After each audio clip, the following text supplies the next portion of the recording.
হাইকোর্টের অনুমতি না নিয়ে কেন পাড়ুই মামলায় চার্জশিট দিল সিট? এজন্য কি ডিজিকে ডেকে পাঠানোর প্রয়োজন নেই? আজ হাইকোর্টে পাড়ুই মামলার শুনানিতে এই প্রশ্ন তোলেন বিচারপতি হরিশ ট্যান্ডন। বিচারপতি বলেন, হাইকোর্টের পর্যবেক্ষণে সিট গঠন করা হয়েছিল, তাই আদালতের কাছে জবাবদিহি করতে বাধ্য সিট। পাশাপাশি বিচারপতি প্রশ্ন তোলেন, রাজ্য কেন সিটকে বাঁচানোর চেষ্টা করছে। ইংল্যান্ডের বিরুদ্ধে টেস্ট সিরিজে ব্যর্থতার জের ডানা ছাটা হল ভারতের কোচ ডানকান ফ্লেচারের।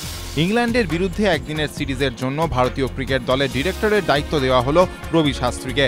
প্রাক্তন ভারত অধিনায়ক রবি শাস্ত্রীকে যে পদ দেওয়া হয়েছে তাতে ফ্লেচারের ওপরেই বসানো হলো তাকে। শুধু ফ্লেচারই নন, বিশ্রাম দেওয়া হয়েছে ভারতীয় দলের বোলিং কোচ জো ডয়েস ও ফিল্ডিং কোচ ট্রেভার পেনিকে।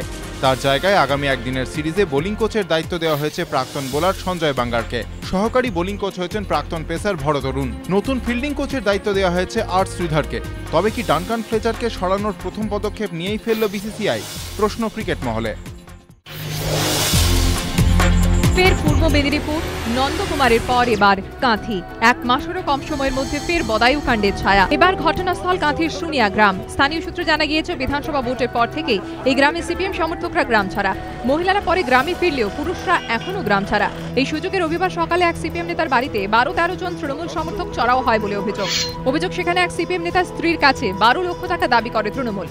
দাবি মতো টাকা দিতে না পারার শাস্তি হিসেবে ওই গৃহবধূকে প্রথমে বিবস্ত্র করে গ্রামে ঘোরানো হয়, পরে তাকে বাড়িতে নিয়ে গিয়ে চলে অত্যাচার। অভিযোগ করা হয় গণধর্ষণ। তারপর তাকে খুন করে ঝুলিয়ে দেওয়া হয় বলে পুলিশের কাছে অভিযোগ জানান মহিলার স্বামী।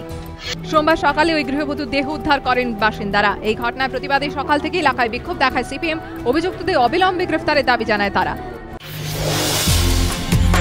এবারের ইউএস ওপেন থেকে সরে দাঁড়ালেন রাফায়েল নাদাল। রাফা জানিয়েছেন, চোটের জন্যই যুক্তরাষ্ট্র ওপেনে তিনি খেলবেন না। গত 3 বছরের মধ্যে ফিটনেসের অভাবে নাদালের এটা তৃতীয়বার গ্র্যান্ড স্ল্যাম থেকে সরে দাঁড়ানো, যার পর টেনিস মহলে প্রশ্ন উঠেছে, ফেডেরার 17 বারের গ্র্যান্ড স্ল্যাম জেতার রেকর্ড কি নাদাল আদৌ ভাঙতে পারবেন?